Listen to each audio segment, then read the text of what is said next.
Terus bagaimana hubungan dengan anak saya yang sekolah di pesantren? Hadis yang mengandung kaidah fikih, ya, seperti misalnya innamal a'malu binniyat. Bismillah, Assalamualaikum warahmatullahi wabarakatuh. Alhamdulillah, wassalatu wassalamu ala rasulillah wa ala alihi wa sahbihi wa man tabi'u bi ihsanin ila yaumiddin, amma ba'd. Para pemirsa Fatwa TV dan pendengar radio yang semoga selalu dalam rahmat, hidayah dan taufik dari Allah Subhanahu wa taala. Alhamdulillah, puji syukur atas kehadirat Allah Subhanahu wa taala. Senang sekali kita dapat kembali berjumpa dalam program kesayangan kita Live Interaktif Fatwa TV dengan tema konsultasi Islam bersama Ustadz kita, guru kita Ustadz Dr. Mustafa Ad-Darini hafizahullah ta'ala. Kemudian salam dan salam semoga selalu tercurahkan kepada suri tauladan kita Rasul tercinta Muhammad sallallahu alaihi wasallam dan juga kepada keluarga beliau, para sahabat dan orang-orang yang mengikuti beliau dengan baik hingga hari kiamat. Pemirsa, alhamdulillah telah hadir bersama kita guru kita atau pemateri kita pada kesempatan kali ini, Ustadz Dr. Mustafa Ad-Darini hafizahullah ta'ala. Kita sapa beliau terlebih dahulu. Assalamualaikum Ustaz. Waalaikumsalam warahmatullahi wabarakatuh. Apa kabar Ustaz? Alhamdulillah bikhair. Jazakallah khair Ustaz sudah bisa hadir bersama kami di Fatwa TV. Wa jazakum khair. Barakallahu fikum. Barakallah. Alhamdulillah pemirsa Fatwa TV dan pendengar radio Ustaz dalam keadaan baik, dan kembali kami ingatkan, kami informasikan bahwasanya live interaktif kita pada kesempatan kali ini juga disiarkan oleh beberapa stasiun radio. Di antaranya ada Radio MD FM Probolinggo, Radio Binbas Yogyakarta, kemudian Radio Sahabat Tegal, Radio Hang FM Batam, Radio Amuba Pangkal Pinang, kemudian Radio Sago FM Sumatera Barat, Radio Gema FM Bontang, Radio Al-Hikmah Banyuwangi, kemudian Radio Tua FM Riau, dan Radio Mas FM Sragen. Kami ucapkan jazakumullahu khairan. Dan pemirsa, sebelum kita masuk ke tanya jawab, kita minta kepada Ustaz untuk menyampaikan beberapa nasihat pembuka Ustaz pada kesempatan kali ini Ustaz. Baik.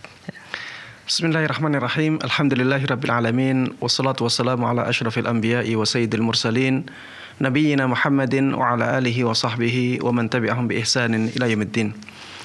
Para pemirsa Fatwa TV dan para pendengar radio, begitu pula seluruh kaum muslimin dan kaum muslimat dimanapun Anda berada, alhamdulillah Allah Subhanahu wa ta'ala telah memberikan kemudahan kepada kita untuk bisa bertemu kembali dalam majelis yang mulia ini.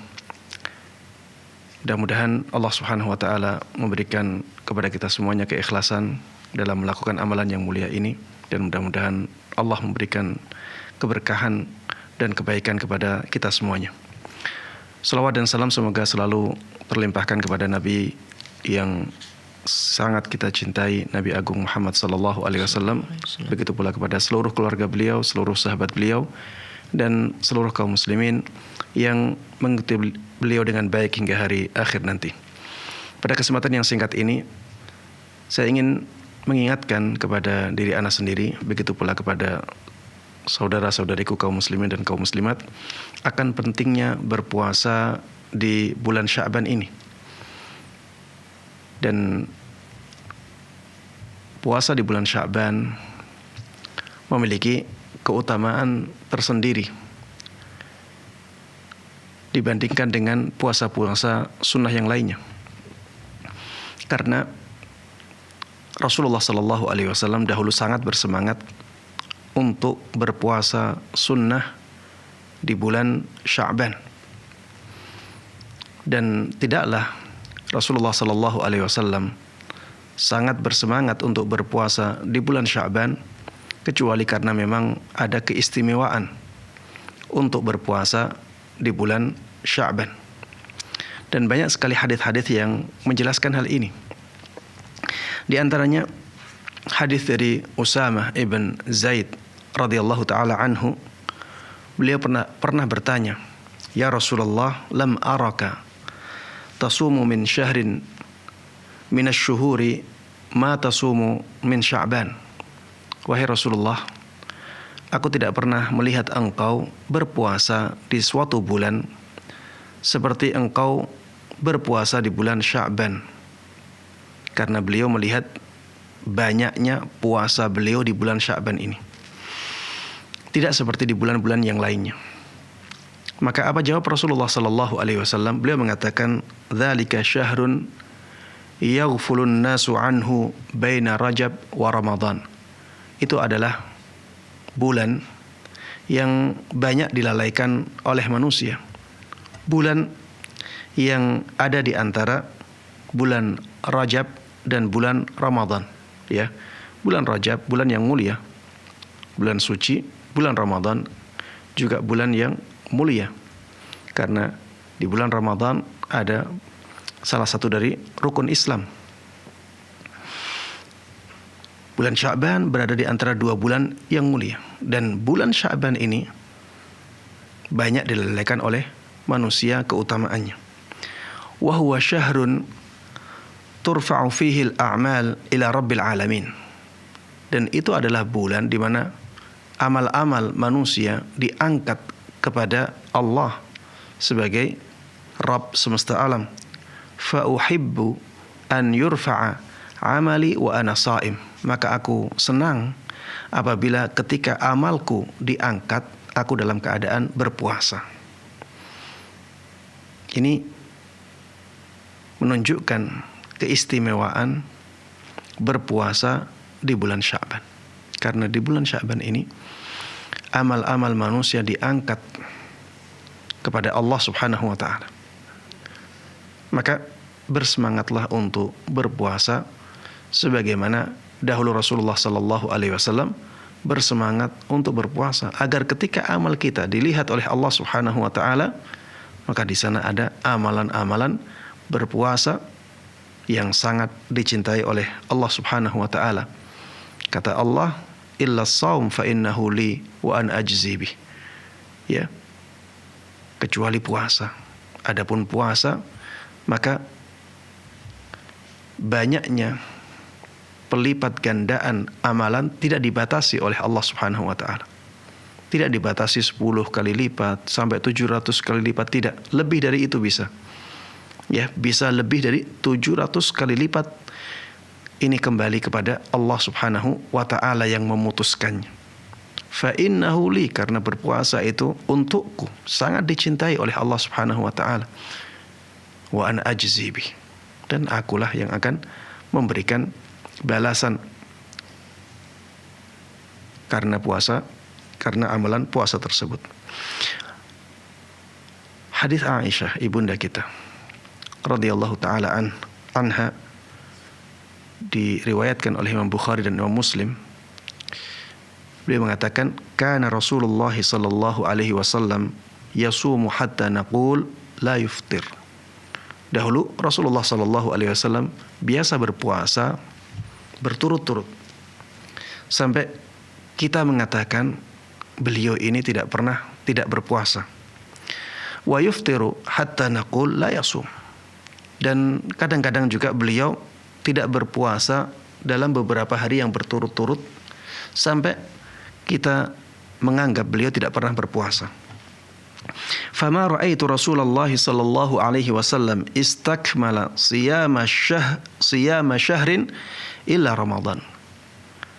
Dan aku tidak pernah melihat Rasulullah sallallahu alaihi wasallam berpuasa sebulan penuh kecuali di bulan Ramadan. Wa ma ra'aituhu aktsara siyaman minhu fi Sya'ban. Dan aku tidak melihat Rasulullah sallallahu alaihi wasallam berpuasa lebih banyak daripada puasa beliau di bulan Sya'ban. Ini menunjukkan bahwa beliau sangat semangat sekali untuk berpuasa di bulan Sya'ban ini. Maka mari kita contoh beliau. Dari ibunda kita juga Aisyah radhiyallahu taala anha, beliau mengatakan, lam yakunin nabiyyu sallallahu alaihi wasallam yasumu syahran aktsara min Sya'ban wa kana yasumu Sya'bana kullah. Dahulu Rasulullah sallallahu alaihi wasallam tidak pernah berpuasa ya di suatu bulan melebihi puasa beliau di bulan Sya'ban. Bahkan dahulu beliau berpuasa di bulan Sya'ban 1 bulan penuh. 1 bulan penuh ya. Ada perbedaan di kalangan para ulama ya tentang apakah ini benar-benar 1 bulan penuh ataukah yang dimaksud ini adalah sebagian besar hari Sya'ban? Ya, sebagian besar bulan Sya'ban. Ya, ada yang mengatakan yang dimaksud dengan berpuasa 1 bulan penuh adalah berpuasa di sebagian besar bulan Sya'ban. Ya, dinukil dari Abdullah bin Mubarak bahwa dahulu orang Arab biasa mengatakan semua bulan, padahal yang dimaksud adalah sebagian besarnya. Ya, makanya ada yang membawa hadis ini kepada sebagian besar bulan Sya'ban. Ada yang mengatakan tidak ada masalah kalau kita katakan bahwa Rasulullah sallallahu alaihi wasallam kadang-kadang berpuasa di bulan Sya'ban secara penuh dan kadang-kadang tidak demikian. Ya. Dan yang lebih banyak beliau lakukan adalah berpuasa di sebagian besar hari bulan Sya'ban. Tapi kadang-kadang beliau memang benar-benar berpuasa dari awal Sya'ban sampai akhir Sya'ban. Ada yang memberikan penafsiran demikian. Tapi dua penafsiran ini ya tidak keluar dari nilai atau pemahaman bahwa Rasulullah Shallallahu Alaihi Wasallam dahulu sangat semangat untuk berpuasa di bulan Sya'ban. Ya, oleh karena itu marilah kita menghidupkan sunnah ini. Marilah kita hidupkan sunnah untuk berpuasa di bulan Sya'ban. Dan di antara hikmahnya adalah kita melatih diri untuk berpuasa sehingga nantinya di bulan Ramadan kita sudah terbiasa untuk berpuasa mulai awal hari sampai akhir hari. Sehingga kita bisa benar-benar memanfaatkan bulan Ramadan sebagai bulan yang bisa menjadi ladang amal yang sangat baik sekali bagi kita. Jangan sampai para jamaah sekalian kita membalik keadaan. Yang sunnah kita tinggalkan, yang bid'ah kita lakukan. Sangat ironis di zaman ini. Banyak sekali orang yang meninggalkan sunnah untuk berpuasa di bulan Sya'ban. Tapi sangat semangat untuk menghidupkan malam nisfu Sya'ban dengan amalan-amalan yang tidak ada tuntunannya dari Nabi kita Muhammad sallallahu alaihi wasallam. Dan para ulama ya hadis kebanyakan baik jumhurul mutaakhirin maupun jumhurul mutaqaddimin, bahkan untuk yang mutaqaddimin saya belum dapatkan yang menghasankan hadis tentang keutamaan malam nisfu Sya'ban. Yang mutaakhirin memang ada yang menghasankan, tapi hasannya hasan li ghairih, bukan hasan li dzatih. Artinya hasannya karena banyaknya riwayat yang dhaif kemudian berkumpul jadi hasan li ghairih. Jangan sampai yang seperti itu kita semangat melakukannya. Padahal tidak ada tuntunannya dari Nabi kita Muhammad sallallahu alaihi wasallam, yaitu menghidupkan malam nisfu Sya'ban dengan ibadah-ibadah yang tidak ada contohnya. Kemudian kita malah lemah dalam menerapkan sunnah Nabi Muhammad sallallahu alaihi wasallam untuk memperbanyak puasa di bulan Sya'ban. Ya, demikian nasihat singkat pada kesempatan kali ini, mudah-mudahan bermanfaat dan Allah berkahi. Amin amin ya rabbal alamin. Jazakallah khair Ustaz. Tapi sebelumnya Ustaz, apa yang dimaksud dengan ulama mutaakhirin dan mutaqaddimin Ustaz? Iya, ulama-ulama hadis yang datang belakangan, ya. Adapun mutaqaddimin, ulama-ulama hadis yang berada di awal-awal Islam dahulu, ya. Barakallahu fikum. Baik, kembali Ustaz. Jazakallah khair Ustaz. Jazakum khairan. Demikianlah para pemirsa Fatwa TV dan pendengar radio, nasihat pembuka dari Ustadz. Semoga Allah Subhanahu wa taala memberikan hidayah dan taufik kepada kita semua agar bisa memperbanyak berpuasa di bulan Sya'ban ini. Dan kami kembali juga informasikan bagi Anda yang ingin bertanya secara langsung kepada Ustadz, Anda dapat menghubungi atau menghubungi line interaktif kami di 0331 544 6087, di 0331 544 6087. Dan sembari kita menunggu penelpon Ustaz, kita bacakan pertanyaan yang sudah ada Ustaz. Dari Roni Adwianto Ustaz di Jawa Timur, Kabupaten Sumenep. Assalamualaikum warahmatullahi wabarakatuh. Ustaz, izin bertanya, dalam pekerjaan ada permintaan data, salah satunya adalah foto terbaru. Sedang saat ini saya sudah berjenggot, namun yang diminta adalah foto yang tidak berjenggot. Karena dikhawatirkan akan jadi masalah serta timbul pertanyaan yang mempersulit dan memakan waktu, bagaimana hukumnya jika yang saya serahkan adalah foto hasil edit, Ustaz? Jika ini mengenai data untuk kenaikan pangkat, bagaimana hukum gaji yang saya dapatkan, Ustaz? Baik. Waalaikumsalam warahmatullahi wabarakatuh. Pertanyaan yang bagus dan mungkin banyak dialami oleh saudara-saudara kita di negeri ini. Iya, apabila yang diminta adalah foto dan apabila nanti terlihat ada jenggot, ini akan membahayakan atau dikhawatirkan ada mudarat-mudarat yang menimpa, maka tidak masalah ya mengedit foto seperti itu. Dan ini masuk dalam bab irtikabu akhafid dararain. Ya, memang mengedit foto seperti itu tidak baik, tapi itu masih lebih ringan daripada jenggotnya yang dihilangkan.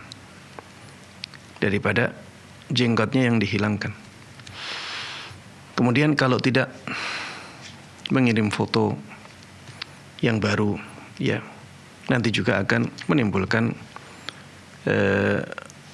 atau mendatangkan mudarat, menimbulkan kesulitan bagi dia. Ini kalau dia khawatir ya. Kalau dia khawatir adanya penampilan jenggot akan membahayakan diri dia.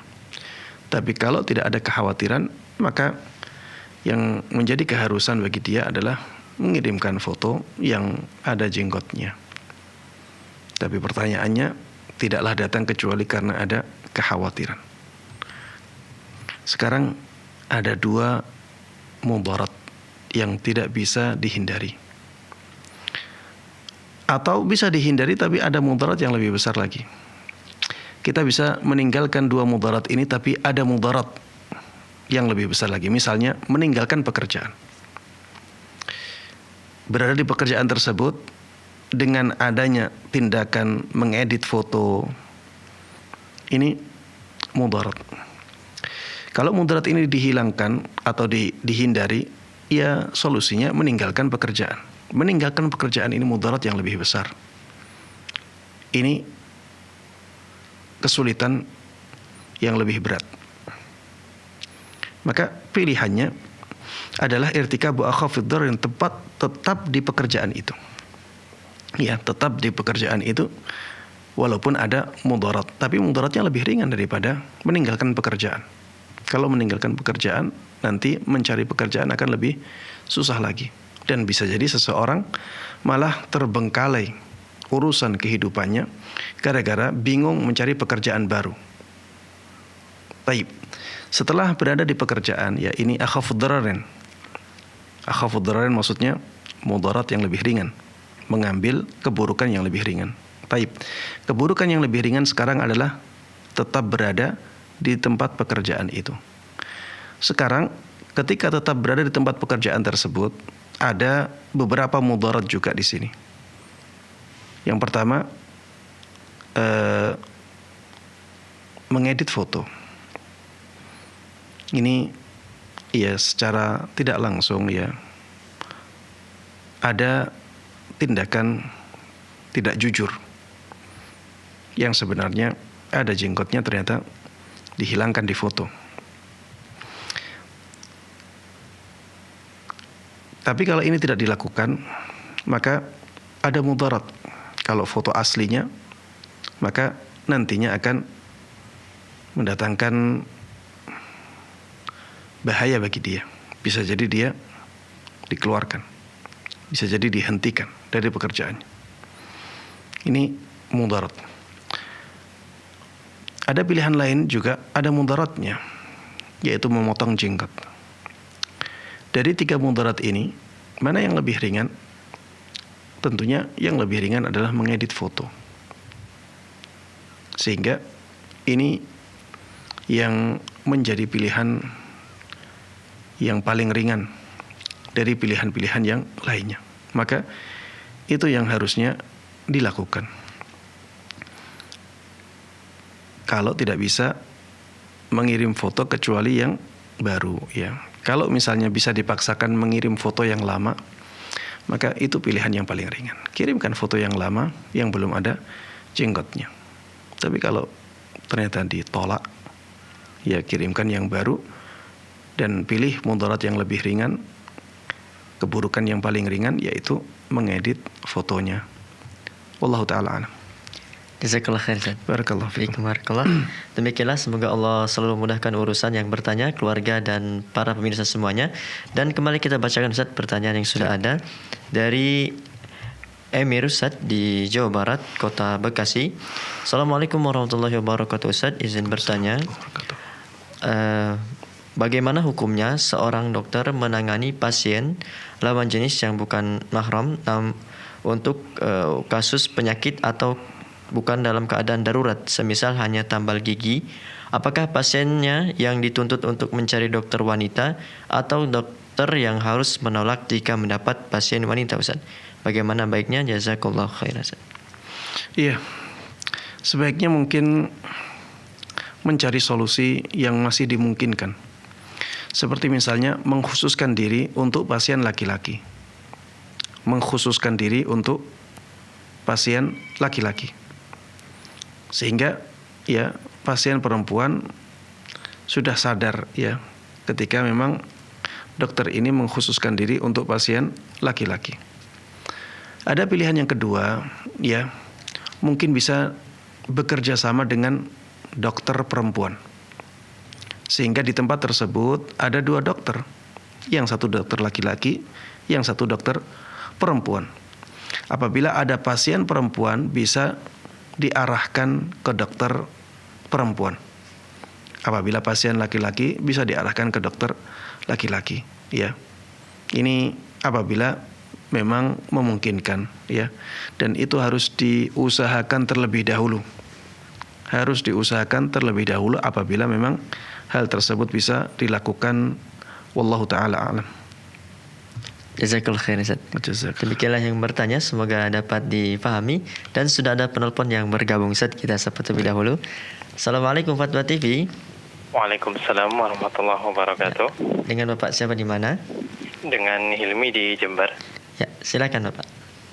Barakallahu fikum Ustaz Musyafa. Fikum barakallah. Mau tanya Ustaz, mewakili istri ana tentang, kalau boleh tanya Ustaz, bagaimana praktek wanita salaf pada bulan Ramadan, maksud saya wanita yang menyusui Ustaz. Apakah mereka, kan zaman dulu itu belum ada kayak misalkan teknologi pumping dan lain sebagainya gitu ya. Apakah mereka mungkin ada yang memaksakan diri untuk tetap berpuasa, atau memang mereka lebih banyak memilih untuk berbuka begitu Ustaz, dan mengganti puasa di hari lain untuk puasa Ramadan. Dan kalau boleh Ustaz, satu pertanyaan lagi. Jadi apakah boleh jika istri anak itu mengeraskan seluruh bacaan di dalam sholat dalam rangka mendidik anak? Jadi tidak hanya bacaan surat, tapi misalkan bacaan ruku, sujud, dan lain sebagainya itu dikeraskan semua Ustaz. Itu saja Ustaz pertanyaan saya. Jazakumullah khairan. Assalamualaikum warahmatullahi wabarakatuh. Waalaikumsalam warahmatullahi wabarakatuh. Iya, pertanyaan yang pertama tentang masalah wanita yang menyusui. Bagaimana keadaan mereka di bulan Sya'ban? Apakah memaksakan diri untuk berpuasa di bulan Sya'ban ini, ataukah lebih baik menyusui dengan tidak berpuasa? Itu ya pertanyaannya. Wanita menyusui pada zaman salaf, bagaimana keadaan mereka? Iya, intinya seperti itu. Ya. Bahwa bagaimana keadaan wanita yang menyusui di zaman salaf ketika bulan Sya'ban. Apakah mereka berusaha untuk berpuasa, ataukah mereka dianjurkan atau tidak berpuasa? Tidak berpuasa untuk kebutuhan menyusui anaknya. Ya, wallahu ta'ala alam. Tapi kalau kita melihat hukumnya, maka dilihat keadaan dirinya, keadaan bayinya. Kalau wanita menyusui di bulan Ramadan saja, dibolehkan untuk tidak berpuasa karena melihat keadaan dirinya atau melihat keadaan bayinya, apalagi untuk puasa-puasa sunnah. Apalagi untuk puasa-puasa sunnah. Memang ketika seorang wanita yang menyusui di bulan Ramadan masih bisa berpuasa tanpa rasa yang berat, ya, tanpa keadaan yang memberatkan dia, maka dia lebih baik berpuasa. Dia lebih baik berpuasa. Ini kalau keadaannya tidak memberatkan, baik memberatkan dirinya ataupun memberatkan anaknya. Tapi kalau keadaannya berat, baik untuk dirinya maupun untuk anaknya, maka yang lebih baik adalah tidak berpuasa, mengambil keringanan yang diberikan oleh Allah Subhanahu wa ta'ala. Begitu pula di bulan Sya'ban. Kalau ini berlaku di bulan Ramadan, apalagi di bulan Sya'ban. Yang puasa wajib saja seperti itu, apalagi yang dipuasa sunnah. Maka lihat keadaan istrinya. Apakah istrinya ketika berpuasa tidak khawatir terhadap dirinya, tidak khawatir terhadap anaknya? Apakah keadaannya tidak memberatkan ketika dia berpuasa, baik memberatkan dirinya ataupun memberatkan anaknya? Kalau misalnya keadaannya memberatkan, maka ambil pilihan tidak berpuasa. Ambil pilihan tidak berpuasa karena itu yang paling ringan bagi dia. Dan maslahatnya lebih besar, juga menghindarkan mudarat. Tapi kalau misalnya tidak ada bedanya antara berpuasa dengan tidak berpuasa dalam keadaan dia menyusui, maka yang lebih afdal adalah berpuasa. Wallahu ta'ala a'lam. Kemudian pertanyaan yang kedua tentang mengeraskan bacaan dalam salat. Mengeraskan bacaan salat dalam rangka mengajarkan anak untuk membaca bacaan-bacaan itu di dalam salatnya. Apakah ini dibolehkan? Wallahu ta'ala a'lam. Pada asalnya dibolehkan. Pada asalnya dibolehkan karena bacaan-bacaan sir itu tidak wajib disirkan. Sir maksudnya adalah pelan. Tidak wajib dipelankan. Apabila dikeraskan tidak membatalkan sholat juga. Apalagi ada tujuan untuk mengajari anak. Ya, namun saya ingatkan jangan terus-menerus seperti itu. Karena ini dalam rangka untuk memberikan pengajaran kepada anak, maka ini tidak dilakukan terus-menerus. Ada waktunya nanti dia akan memelankan bacaannya tersebut. Ya, ketika diperkirakan anak tersebut sudah bisa hafal bacaan-bacaannya, maka sudah cukup. Begitu pula ketika anaknya masih kecil sekali dan kemungkinan dia untuk mengikutinya sangat kecil, maka jangan dikeraskan. Karena tidak ada fungsi untuk memberikan pengajaran kepada anak itu. Ya, ini dilakukan untuk memberikan pelatihan kepada anak. Sehingga dilakukan ketika anaknya memang siap untuk dilatih, siap untuk diajari. Ya, ketika anak sudah belajar, sudah bisa, maka berhenti. Begitu pula ketika anak belum siap diajari, maka jangan dipaksakan yang seperti itu. Ya, karena pada asalnya dipelankan, ya, boleh dikeraskan dalam keadaan-keadaan tertentu ketika itu sangat dibutuhkan. Wallahu ta'ala alam. Barakallahu fiik. Fikum barakallah. Demikianlah yang bertanya, semoga dapat dipahami dan kembali kita sapa penelpon yang sudah bergabung, Ustaz. Ya. Assalamualaikum Fatwa TV. Waalaikumsalam warahmatullahi wabarakatuh. Ya, dengan Bapak siapa di mana? Bapak Faiz di Bogor. Ya, silakan, Pak. Assalamualaikum Ustaz. Waalaikumsalam warahmatullahi wabarakatuh. Silakan Pak Faiz. Ana ada dua pertanyaan Ustaz, tapi dua topik dua tema yang berbeda. Ya, yang pertama perihal mandi junub Ustaz. Kadang kalau anak kebiasaannya kalau mandi junub tuh anak mandi biasa dulu Ustaz, mandi bersih sebelum Anda mulai mandi junub dengan tata caranya, Ustaz. Baik. Apakah itu boleh atau itu sah juga mandi junub Anda? Itu yang pertama, Ustaz. Lalu yang kedua, perihal vaksinasi, Ustaz. Jadi vaksin ini kan kita tahu insya Allah kemungkinan kita akan turun di bulan Ramadan, Ustaz. Yeah. Dan memang ada informasi tentang kehalalan vaksin. Bagaimana kita menyikapi ini, Ustaz, di bulan Ramadan nanti jikalau memang vaksin itu diberikan kepada kita, Ustaz, di masa pandemi ini. Syukran jazakallahu khair. Barakallahu fi. Baik. Yang pertama tentang mandi junub ya. Kalau sudah tahu apa yang dianjurkan untuk dilakukan dalam rangka mandi junub, maka cukupkan diri dengan sunnah-sunnah Nabi Sallallahu Alaihi Wasallam. Jadi jangan membuat cara sendiri, mandi bersih baru melakukan ibadah mandi wajib. Karena sudah ada cara dari Rasulullah Sallallahu Alaihi Wasallam dari awal sampai akhir. Wa khairul huda huda Muhammadin Sallallahu Alaihi Wasallam. Kata Rasulullah Sallallahu Alaihi Wasallam, petunjuk yang paling baik adalah petunjuknya Rasulullah Sallallahu Alaihi Wasallam. Maka lakukan itu, ya. Dan di antara petunjuk yang diajarkan oleh Nabi kita Muhammad Sallallahu Alaihi Wasallam ketika mandi junub adalah ketika kita akan mulai mandi, ya, maka kita bersihkan tangan kita. Kemudian setelah itu kita bersihkan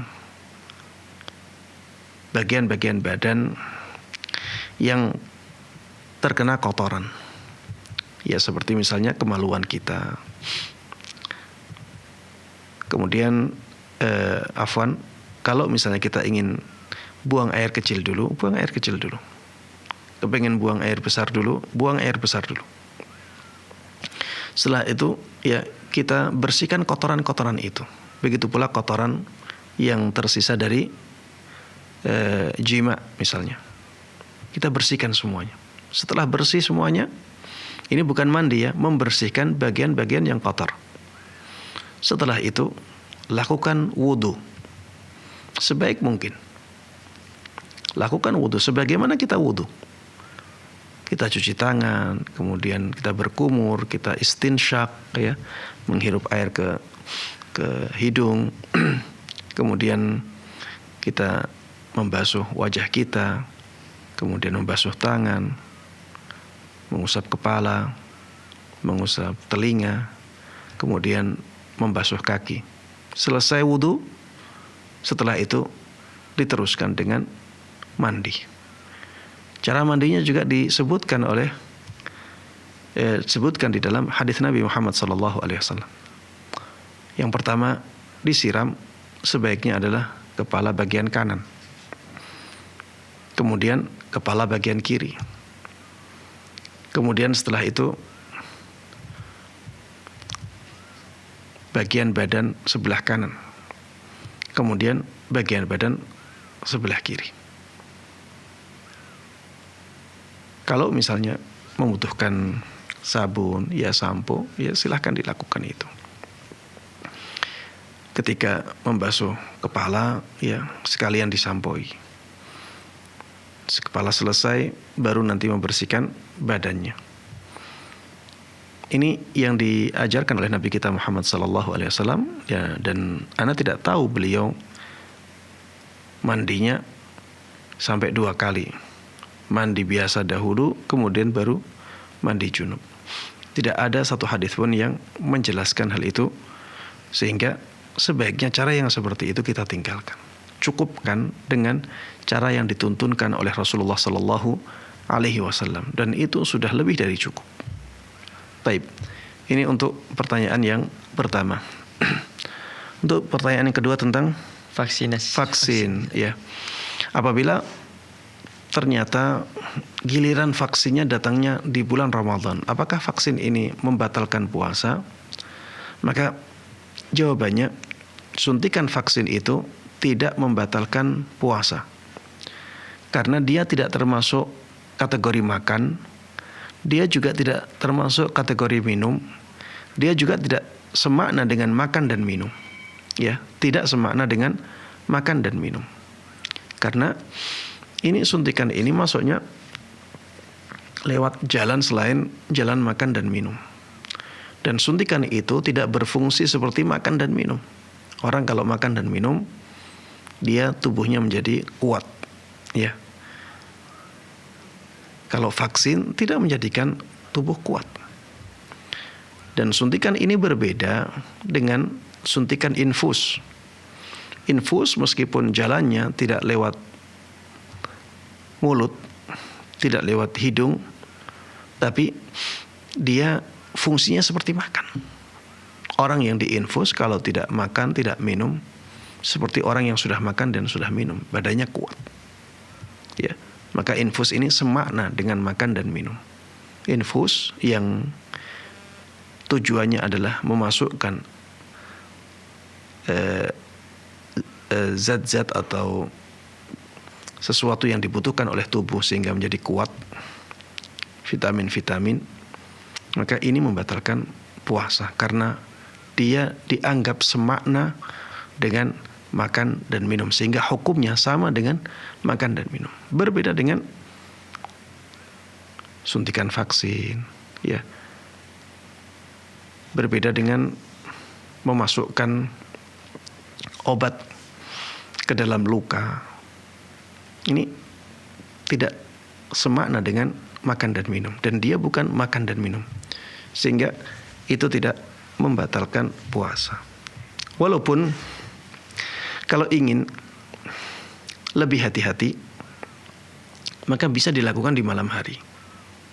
Bisa dilakukan vaksinnya, suntikan vaksinnya di malam hari. Tapi kalau ini tidak memungkinkan, maka di pagi hari pun tidak membatalkan puasa. Wallahu ta'ala a'lam. Barakallahu fiik. Barakallahu. Demikianlah yang bertanya, semoga dapat difahami. Dan kembali kita sapa penelpon yang bergabung, Ustaz. Assalamualaikum Pak Tua TV. Waalaikumsalam warahmatullahi wabarakatuh. Ya, dengan siapa di mana? Hamba Allah di Sumatera Barat. Ya, silakan. Assalamualaikum Ustaz Musyafa. Waalaikumsalam warahmatullahi wabarakatuh. Ya, silakan. Ya, semoga Allah menjaga Ustaz juga keluarga dan tim. Amin, amin wa iyyakum. Izin bertanya Ustaz, ini di saat itu saya menjadi imam dalam sholat Isya. Kemudian pada surah Al-Fatihah pada rakaat pertama itu saya lupa dalam bacaan ayat kelimanya itu, iyyaka na'budu. Kemudian tidak ada yang mengingatkan gitu Ustaz. Jadi saya pun rada-rada ragu, namun saya tetap lanjutkan dengan ketinggalan ayat kelima tersebut. Namun setelah sholat gitu, nyampe di rumah, saya baru yakin gitu, saya kelupaan. Juga ada jemaah beberapa yang juga ragu, katanya dia juga kelupaan di sana katanya. Jadi itu status sholatnya gimana Ustaz? Sudah yakin kalau tidak baca itu? Oh iya, soalnya sebenarnya sih yang rada-rada ragu kan saya tuh di saat sholat itu, namun saya tetap lanjutkan. Kemudian di saat setelah selesai sholatnya, saya juga yakin kan gitu, maksudnya saya merasa yakin gitu memang ketinggalan. Kemudian ditambah yang membuat yakin itu ada jamaah yang juga yakin dia ketinggalan gitu katanya, ya, di bagian ayat kelima itu. Taib, kalau secara kaidah sholat ini ada yang kurang dari sisi rukunnya. Al-Fatihah itu termasuk di antara rukun sholat, ya. Kalau rukun sholat ini hilang dari sholat, maka secara kaidah sholatnya tidak sah. Sebagaimana apabila rukun-rukun yang lain hilang. Seperti misalnya ada orang sholat tidak ruku. Ruku rukun. Kalau ada orang sholat tidak ruku, maka sholatnya tidak sah. Kalau misalnya ada orang ruku, tapi rukunya tidak tomakninah, padahal tomakninah itu rukun, ya, maka sholatnya tidak sah. Walaupun dia ruku, tapi rukunya kurang sehingga tidak tomakninah sama sekali. Dia dikatakan ruku tapi tidak tomakninah, tetap dikatakan tidak sah sholatnya karena rukunya tidak sah. Membaca Al-Fatihah kalau kurang dari satu ayat, maka dianggap Fatihahnya kurang, rukunya kurang, sehingga secara kaidah ya sholatnya tidak sah. Sehingga kalau memang yakin ada sebagian dari ayat Al-Fatihah yang tertinggal dan tidak bisa diganti karena sudah pulang ke rumah, maka yang menjadi kewajibannya adalah mengulang sholat tersebut. Mengulang sholat tersebut. Bagaimana hukum makmum? Ya, hukum makmum, wallahu taala alam, mengikuti hukumnya imam. Ya. Maka lebih baik ya bagi imam memberitahukan kepada makmumnya yang hadir di masjid itu, memberikan tahu kepada mereka bahwa pada hari ini dan itu ada kekurangan dalam bacaan Al-Fatihah dan ini mempengaruhi keabsahan sholat. Maka bagi yang menjadi makmum ketika itu diwajibkan atau diharuskan untuk mengulangi sholatnya lagi. Wallahu ta'ala alam. Jazakallah khair Ustaz. Barakallahu Jadi fikum. tidak cukup imamnya saja yang mengulang saja, tapi seluruh yang sholat saja. Iya, karena hukum makmum mengikuti imamnya. Barakallahu fikum. Demikian yang bertanya, semoga dapat difahami. Dan kembali kami informasikan bagi para pemirsa Fatwa TV dan pendengar radio yang ingin bertanya secara langsung pada Ustadz, Anda dapat menghubungi line interaktif kami di 0331544687 di 0331544687. Dan sudah ada penelpon yang bergabung, Ustadz, kita sapa terlebih dahulu. Assalamualaikum Fatwa TV. Waalaikumsalam warahmatullahi wabarakatuh. Ya, dengan Ibu siapa di mana? Ibu Gusti, Jakarta. Silakan Ibu. Assalamualaikum Ustadz. Waalaikumsalam warahmatullahi wabarakatuh. Barakallahu fiik. Waalaikumsalam. Ya, silakan Ibu. Iya Ustadz, ini Ana mau menanyakan tentang masalah hiasan dinding di rumah. Jadi sebelum Ana hijrah ya semua di dinding Ana tuh ada foto anak-anak, foto Ana, terus ada bacaan ayat kursi. Tapi setelah Ana setelah hijrah ini, semua foto-foto anak, foto-foto yang bergambar tentang makhluk hidup sudah Ana simpan, sudah Ana tidak ada lagi di dinding. Tapi sekarang yang masih tinggal hiasan tentang ayat kursi, terus tentang syahadatain, terus tentang kalimat Allah sama Muhammad. Itu bagaimana ya Ustadz? Apakah itu juga harus Ana turunkan atau tidak mengapa tetap berada di dinding gitu Ustadz? Kalau seandainya harus diturunkan, apakah boleh Ana memberikan kepada orang lain atau Ana berikan ke masjid gitu Ustadz? Ya. Cukup Ibu. Ya cukup. Syukran Ustadz. Barakallahu fiik. Fikum barakallah. Iya. Para ulama berbeda pendapat ya dalam masalah pajangan yang di dalamnya ada ayat-ayat Al-Qur'an ya ataupun hadis Nabi Muhammad sallallahu alaihi wasallam. Ya banyak yang mengatakan bahwa itu makruh karena tujuannya adalah untuk menghiasi dinding. Tujuannya adalah untuk menghias dinding dan itu bukan menghormati Al-Qur'an atau menghormati hadis Nabi Muhammad sallallahu alaihi wasallam. Tapi malah seperti merendahkannya. Seakan dia hanya sebagai penghias saja. Makanya banyak ulama yang memakruhkannya, sebaiknya tidak dilakukan. Ada yang mengatakan tidak masalah,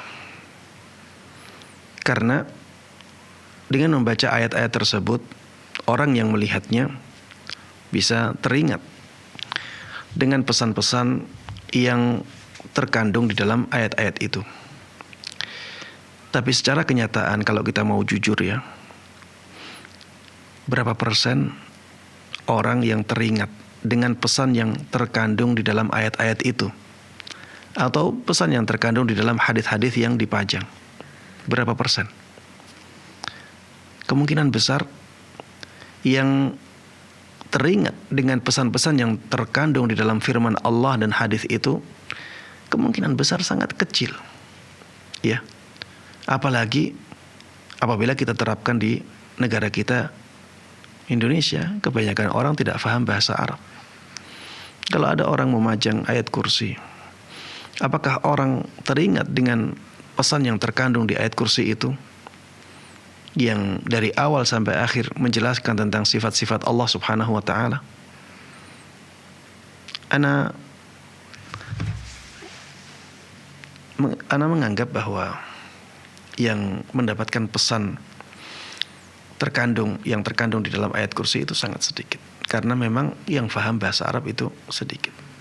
Yang ditangkap adalah hiasannya, keindahannya, keindahan tulisan, keindahan backgroundnya. Begitu pula dalam masalah hadis-hadis Nabi Muhammad SAW. Berbeda kalau kata-katanya bahasa Indonesia, malah lebih baik kata-katanya bahasa Indonesia. Orang melihat langsung menangkap pesan yang terkandung di dalam kata-kata itu. Dan kalau ingin ya dinding tetap indah, kita bisa menjadikan lukisan-lukisan yang tidak ada unsur makhluk bernyawanya di dinding-dinding kita, dan banyak ya lukisan-lukisan tentang pemandangan-pemandangan, lukisan-lukisan tentang benda-benda yang tidak hidup, itu banyak dan bisa menjadi alternatif. Lukisan-lukisan abstrak yang tidak terlihat unsur makhluk bernyawanya banyak ya, dan rumah tetap bisa indah dan kita tidak menyelisih syariat. Sehingga ya sebaiknya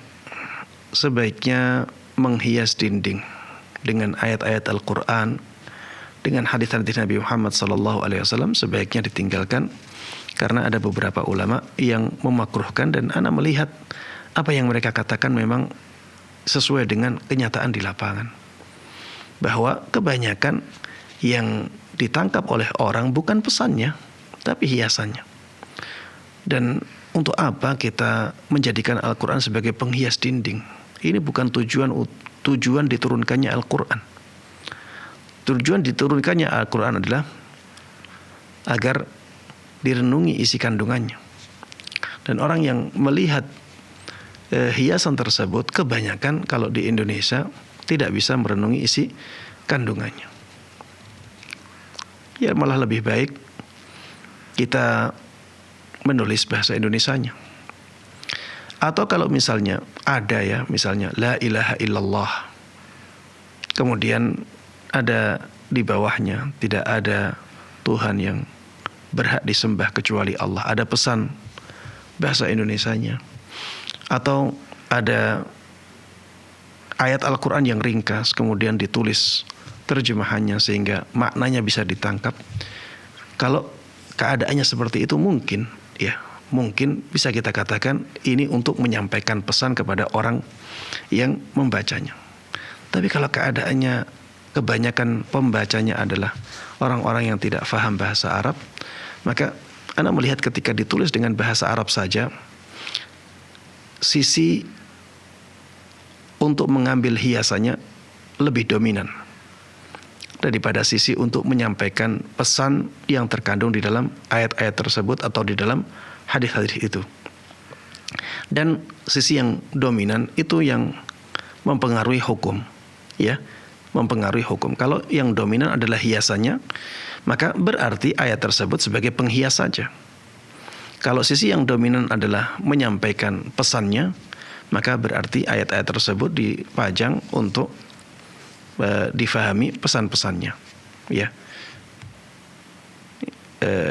Untuk lebih hati-hatinya karena ada yang memakruhkan, maka lebih baik diganti dengan yang lain yang benar-benar tidak ada syubhat di situ. Wallahu taala a'lam. Apakah lukisan-lukisan tersebut sebaiknya dikasihkan ke orang lain? Kalau kita tidak ingin itu kita pajang di tempat kita, maka ya jangan menginginkan orang lain memajang di rumahnya. Kalau itu tidak ingin kita pajang di rumah kita, jangan menginginkan hal itu dipajang di rumah orang lain, ya. Wallahu taala alam. Kalau untuk di masjid bagaimana, Ustaz? Iya, walaupun di masjid juga tidak baik ya. Apalagi kalau di masjid ini nantinya akan mengganggu kekhusyuan orang yang beribadah sholat di sana. Ya, wallahu taala alam. Jazakallah khair, Ustaz. Jazakallah khair. Demikianlah ibu yang bertanya, semoga dapat dipahami dan sudah ada penelpon yang kembali bergabung, Ustaz. Kita sapa terlebih dahulu. Assalamualaikum Fatwa TV. Waalaikumsalam warahmatullahi wabarakatuh. Dengan Bapak siapa di mana? Waalaikumsalam warahmatullahi. Dengan Bapak siapa di mana? Dari Pak Ali dari Medan ini. Ya, silakan. Ini Ustaz. Ada Ustaz yang mengatakan di Nifsu Sya'ban katanya kita membaca malamnya, kita membaca Yasin 3 kali. Apakah itu memang ada atau tidak, Ustaz? Tolong penjelaskannya, Ustaz. Dan yang seterusnya, ada keluarga dia katakanlah ribut dengan suami istri. Jadi sampai dia mengucapkan cerai 3 kali, tapi dengan perasaan marah gitu, Ustaz. Apakah mereka itu nanti kalau rujuk, apakah mereka itu harus menikah lagi atau bagaimana, Ustaz? Tolong penjelasan, Ustaz. Terima kasih. Assalamualaikum warahmatullahi wabarakatuh. Waalaikumsalam warahmatullahi wabarakatuh. Baik, yang pertama tentang amalan membaca surat Yasin di malam nisfu Sya'ban. Apakah ini ada tuntunannya? Taib, saya di awal pertemuan ini sudah menyinggung masalah ini, bahwa hadis-hadis yang menjelaskan keutamaan malam nisfu Sya'ban semuanya lemah. Semuanya lemah. Dan ulama-ulama hadis di zaman dahulu ya, yang mutaqaddimun, di zaman para imam, tidak ada yang mengatakan hadis-hadis itu sahih atau hasan. Kemudian ulama-ulama mutaakhirin dari ahli hadis, mayoritas mereka melemahkannya. Ada sebagian ulama yang mengatakan hasan li ghairi. Ada sebagian ulama mutaakhirin yang mengatakan hasan li ghairi. Dan itu pun satu hadis ya, yaitu tentang turunnya Allah Subhanahu wa taala ke langit dunia di malam nisfu Sya'ban. Dan Allah Subhanahu wa taala akan mengampuni semua orang, semua manusia, kecuali orang yang melakukan kesyirikan kepada Allah Subhanahu wa taala. Yang kedua, orang yang bertikai. Orang yang bertikai. Dua orang ini yang tidak diampuni oleh Allah Subhanahu wa taala. Hadis ini yang diperselisihkan oleh para ulama mutaakhirin dan mayoritas tetap mendhaifkannya. Selain hadis ini tidak ada hadis yang sahih, bahkan hasan, tidak ada tentang keutamaan malam nisfu Sya'ban. Maka semua amalan-amalan yang dikatakan sebaiknya dilakukan di malam nisfu Sya'ban, semuanya tidak ada dasarnya. Saya ulangi ya, semua amalan-amalan ibadah yang dikatakan ini amalan khusus untuk malam nisfu Sya'ban, itu bisa dipastikan tidak ada tuntunannya. Karena yang diperselisihkan oleh para ulama tentang hadis keutamaan malam nisfu Sya'ban hanyalah hadis yang tadi, yang saya sebutkan, Allah turun ke langit dunia di malam nisfu Sya'ban. Dan Allah mengampuni semua manusia kecuali yang melakukan kesyirikan dan orang yang bertikai. Ini pun yang menghasankannya mengatakan hasan li ghairi. Itu pun sebagian kecil dari ulama mutaakhirin. ya masyarakat mayoritas ulama mengatakannya lemah, ya. Taib. Keutamaan ini tidak melazimkan atau tidak berkonsekuensi harus ada amalan-amalan khusus di malam nisfu Sya'ban. Karena hanya menjelaskan tentang keutamaan malam nisfu Sya'ban saja, yaitu Allah turun ke langit dunia. Dan ana pribadi lebih condong ke pendapat ulama yang melemahkannya. Dan turunnya Allah ke langit dunia itu sudah dijelaskan di dalam hadis yang sahih, dan itu tidak hanya di malam nisfu Sya'ban. Rasulullah sallallahu alaihi wasallam dengan tegas mengatakan yanzilu rabbuna ila sama'id dunya kulla lailatin. Yanzilu rabbuna kulla lailatin ila sama'id dunya. Setiap malam Allah itu turun ke langit dunia. Dikatakan oleh Rasulullah sallallahu alaihi wasallam dalam sebagian riwayatnya di sepertiga malam terakhirnya. Itu setiap malam, bukan hanya malam nisfu Sya'ban. Maka ya, kenapa kita mengkhususkan malam nisfu Sya'ban dengan amalan-amalan tersebut? Tidakkah kita setiap malam di sepertiga malam terakhir kita bermunajat kepada Allah Subhanahu wa taala untuk salat?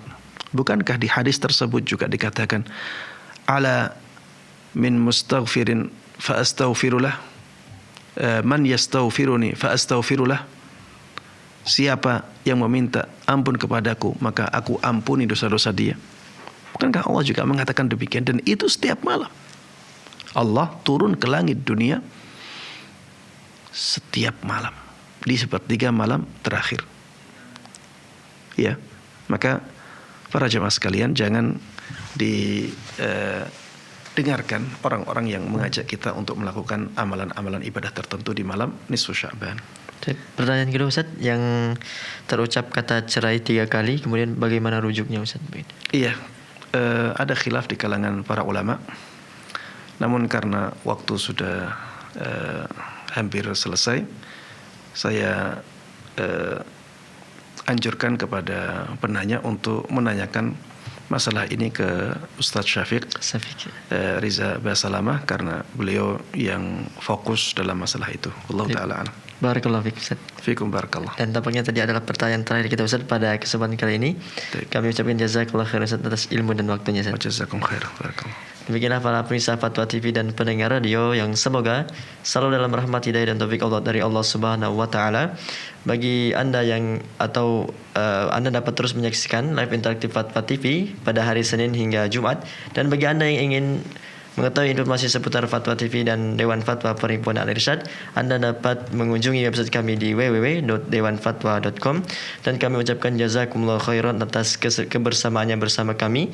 Semoga apa yang Ustaz sampaikan bermanfaat untuk kita semua. Kita tutup live interaktif kita dengan doa kafaratul majlis. Subhanakallahumma bihamdika asyhadu an la ilaha illa anta astaghfiruka wa atubu ilaik. Wassalamualaikum warahmatullahi wabarakatuh. Terus bagaimana hubungan dengan anak saya yang sekolah di pesantren? Hadis yang mengandung kaidah fikih, ya, seperti misalnya innamal a'malu binniyat. Ini